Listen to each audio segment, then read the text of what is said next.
నిలువద్దము నిన్ను ఎప్పుడైనా నువ్వు ఎవ్వరు అని అడిగేనా ఆ చిత్రమే గమనిస్తున్నా కొత్తగా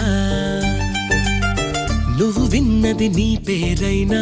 నిన్ను కాదని అనిపించేనా ఆ సంగతి కనిపెడుతున్నా వింతగా నీ కన్నుల మెరిసే రూపం నాదేనా అనుకుంటున్నా నీ తేనెల పెదవులు పలికే తీయదనం